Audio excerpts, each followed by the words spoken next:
Welcome to the Four Borders podcast. Dave, how you doing there, buddy? Still pretty good, man, Alex. I'm excited to talk about our topic for tonight. Is going to be the top 4 Christmas movies of all time, and these are personal preference. I actually came up with a list of my own, but also America's favorite, because I just kind of feel like my list is a little different than America's. So why don't you give your 4, and then I'm going to give my preference, and then I'm going to give you America's list. How about that? Yep. And so before I start off with my 4 top Christmas movies, just want to point out to anybody who hasn't seen, we did surpass 20 subscribers somewhat recently. So YouTube sent us this plaque. Now, it will be a plaque when we hit more subscribers, but for now, it's just a piece of paper. But we're still proud of it. So that was all thanks to you guys. Thanks for giving a thumbs up and subscribing to our channel. But so Dave, it's not just a piece of paper. It really symbolizes something bigger and grander, that we've hit 20 subscribers. I mean, you say a piece of paper, but I feel like you just kind of take it for granted. I didn't want to come across as like bragging. Yeah, I'm really pumped about this, to be honest. This is like the coolest thing that YouTube has ever sent us. I know that they had sent you like a cease and desist letter one time when you were 12, but other than that, like, this is a top thing that YouTube can send you. Yeah, that's cool. That's really cool. Dave, let's not wait any longer. Why don't we jump right into your top 4 favorite Christmas movies? I got to be honest, it was really tough coming up with just 4, and then to rank them took some time. But for me, number 4 is A Christmas Story. It's a movie that I've watched, no joke, probably 100 times. And they used to play it on TBS. They would do 24 hours of Christmas Story, and I'd watch it like back to back to back. And the movie just kind of like melded into one long loop. And you don't really know, like, where does it start? Where does it end? It's just all one long movie with similar scenes. But that movie was great, super quotable. At a later age that I'm at right now, it's a little bit more cringy. That's why I knocked it back to like number 4. But if I take into account, like, out of my whole life, I mean, that has to be a top 4. So I'll still watch it. I won't watch 24 hours of it anymore because I'm not a kid. No. But I feel like most people would say A Christmas Story is in their top 4. It's iconic. There's so many jokes with that, so many lines. It's a major award for a Geely, must be Italian. I mean, there's so many gems in that, and I feel like the average person probably uses those jokes around Christmas time every year. And that's all thanks to Christmas Story. So, yeah, it's just a movie that has stayed with me. Number 4, I hope you guys, have had a chance to watch it. And if you haven't, go check it out. Okay, Dave, are you selling tickets to the movie? Are you standing at the box office ready to say, geez, can we get on to number 3 already? If they did sell tickets to that, I would probably go. I think some theaters do have like a matinee deal around Christmas time for that movie. I've never seen it on the big screen, so maybe I should. Good suggestion, you sarcastic son of a...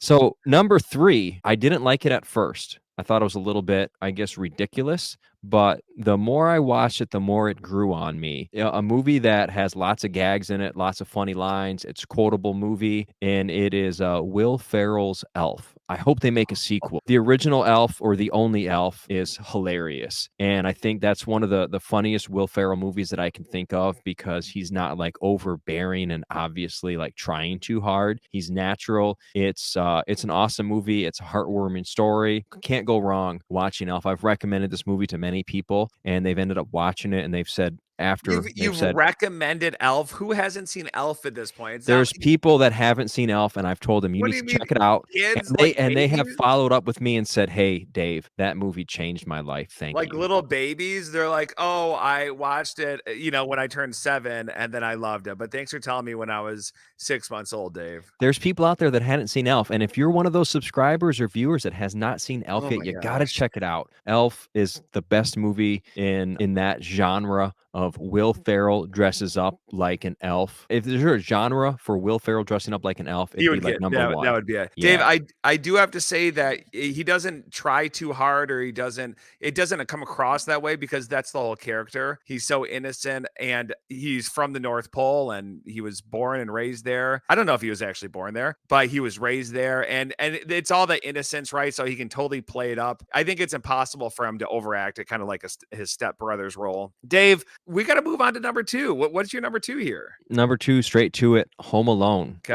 As a child, that was like one of my favorite movies. I remember we bought the VHS and we pretty much wore it out. We watched it again and again and again and again. That movie, you got to be careful showing that to kids because they think, oh, this like physical comedy, that's real funny stuff. But you know, you have to tell kids like, look, I mean, any of these things that he did to these guys, they would die from this, and this isn't really that funny. So as an adult now, I think like, man, that's way over the top. But no, as a kid, I loved it. So we still watch it at least once or twice a year. Macaulay Culkin is what he was perfectly cast for that role, and they really nailed it. It really became its own thing. And had it not been for Macaulay Culkin and obviously the production team and Daniel Stern and Joe Pesci and everybody else in there and Catherine O'Hara, but he really does. He nails it. He just really nails that. John Candy. Let's not forget John Candy.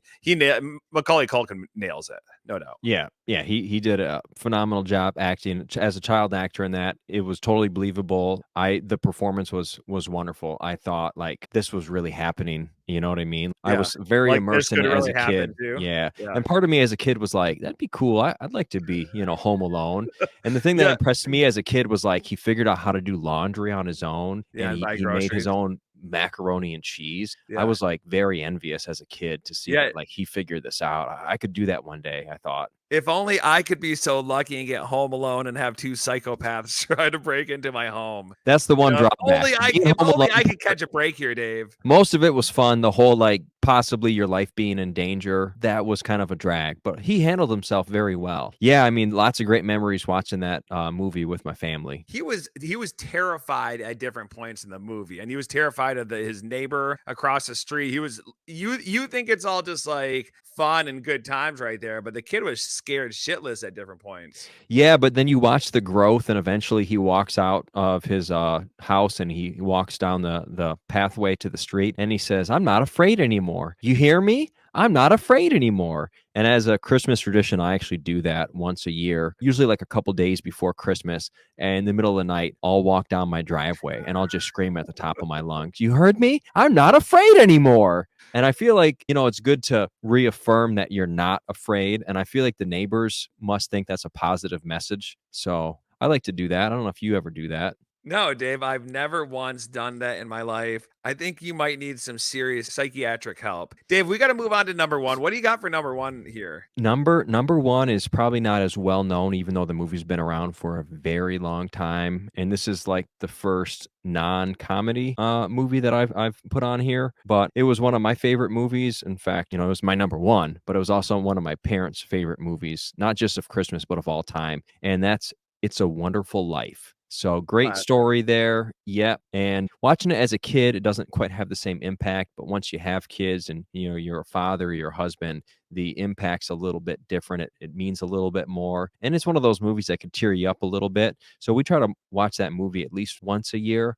Although the kids, they don't really dig it. So it's a little bit harder to convince them to watch it. But I try to at least watch it once a year. Helps Yeah. you like, it reaffirms like what's really important out there. I feel like if you tell the kids that if they don't sit still and watch the movie that Santa's not going to come, I feel like that's a good incentive for them to keep their little butts glued into their seat. Yeah, I kind of feel like that runs contrary to some of the like the messages of that movie is to like lie to your kids to get them to behave. I just don't feel like those align great. But if you've never seen It's a Wonderful Life, do yourself a favor and check it out. Yeah. Okay. Well, that's your top 4. Congratulations, Dave. I'd clap, but I got to go on to mine, Dave. So I was really confused into this, the assignment here, and I didn't know if it was supposed to be mine or America. So I came up with 2 different lists here, and I'm going to start with America's top 4 Christmas movies. Dave, it's incredible because you are America. You're basically America. You must be like 75% American because one of them is different. Now, I didn't have them ranked in any kind of particular order here. I have A Christmas Story, It's a Wonderful Life. I have Home Alone. I have those 3. I don't have Elf, Dave. I have Home Alone 2. So I think all of us know that Home Alone 2 had to follow Home Alone, the original, but you can't discredit that film for any other reason than it's just a sequel. I mean, it's got to be one of the greatest movies of all time, let alone Christmas movies. He's now in New York and he's got the same creep balls who are now after him. They've like traversed the country to now find this kid, and he's got to figure it out.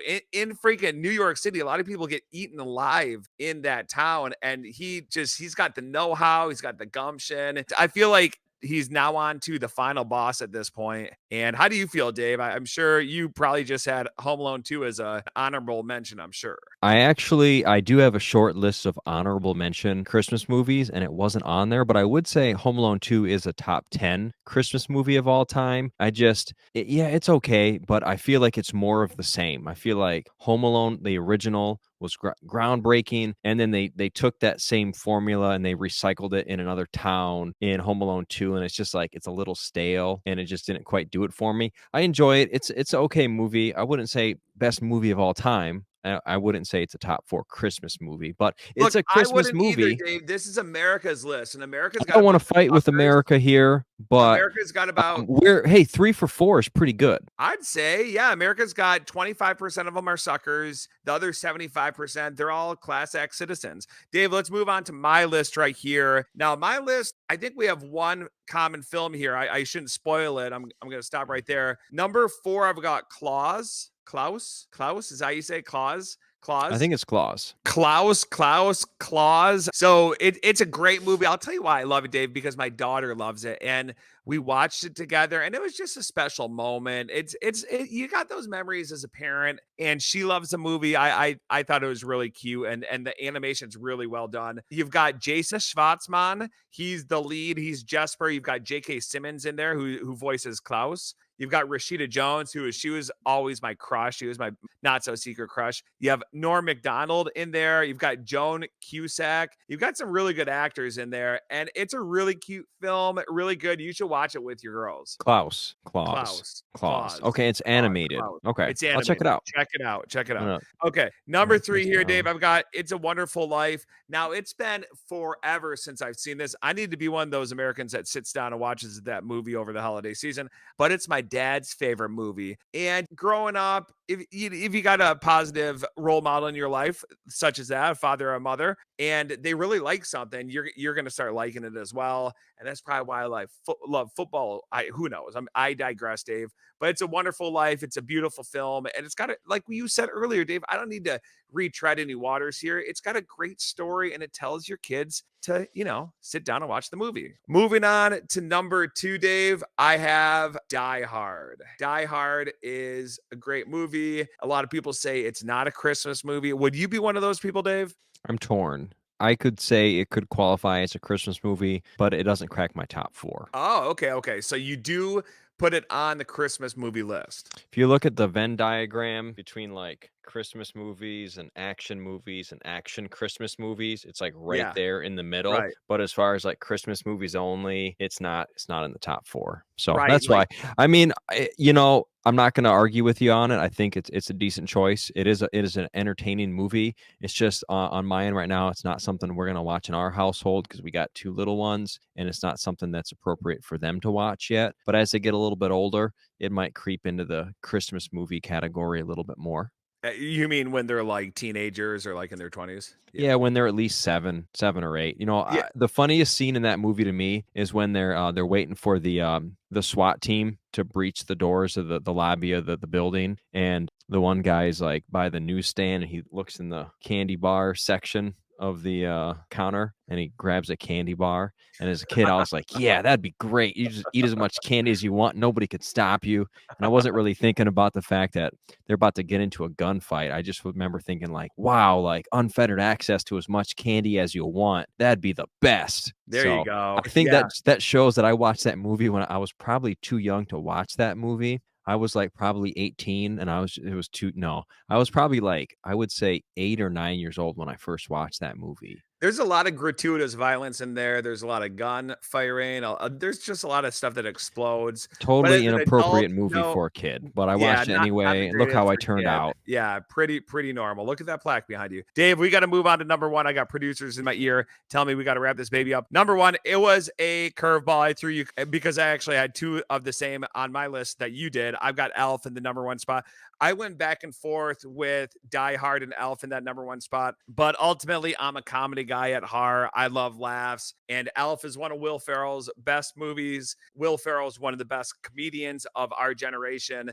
I don't even know if he's a comedian, I'd say. I just think he was born funny, and everything he does like checks that funny box. So of course he's a comedian, but he's just a funny individual. And when you put him in like elf clothes and kids clothes, and you see him chugging maple syrup and doing just all sorts of silly things, then it's gonna make people laugh, and it sure makes me laugh. Dave, anything else you want to say about Elf while we've got the dance floor? Great overlap there. That's a solid choice. They're in the top 4 for both of us. That makes sense. What's your favorite scene in Elf? Favorite scene in Elf might be the cross blend between the live action and the animation, when he's got the narwhal there and he's leaving the North Pole, and they're all saying farewell to him. I think it's really cute. It's really funny, and their voice is just really great cross play with the animation and the live action there. What about you, Dave? What's your favorite scene? As far as like little funny scenes, was when he first moved to New York, or first got to New York, and he was just exploring the town and going through the revolving door, and then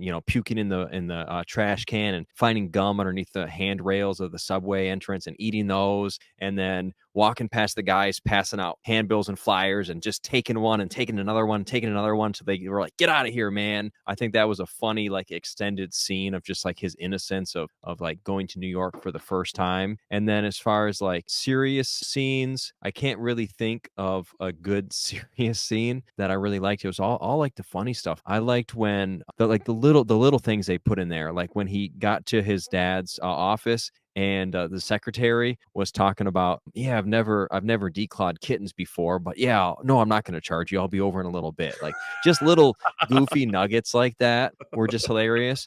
And probably the most cringeworthy scene that I can remember. I mean, I can remember the whole movie, but the most cringeworthy scene, I think, in that one is when he meets his dad for the first time, and he sings the Christmas telegram. Yeah. And I love you, I love you, I love you. And his dad's like, James Caan just plays like a great role of just So being great. like, get out of here, man. Are you messing with me? Like, call security, get this guy out of here. So hilarious scene. And then also when he gets his dad the little lingerie teddy, because it said like, for someone you love. Just like those little things they slipped in there were just so funny. And this was before, I know I'm going to disagree with you here. This was before Will Ferrell became like insufferable and annoying, because I don't like him as a comic anymore. I think he just gets on my nerves. But Elf was like prime Will Ferrell, and then it all went downhill after that. Yeah, all of it went downhill. I can't think of a good Will Ferrell movie except for maybe a couple. We'll have to do a video on that. Yeah. Oh, we should. That's a good idea. Well, Dave, we got to wrap this baby out. So wrap it out, right? We got to wrap it out. Isn't that what you what keep we're saying that it's Yeah. up? You wrap things up, like even Okay, a we're gonna Christmas wrap present. it up and out. Let's just do both of them. So if you haven't already, then please like and subscribe, and we'll see y'all next time on the Fore Birdies podcast.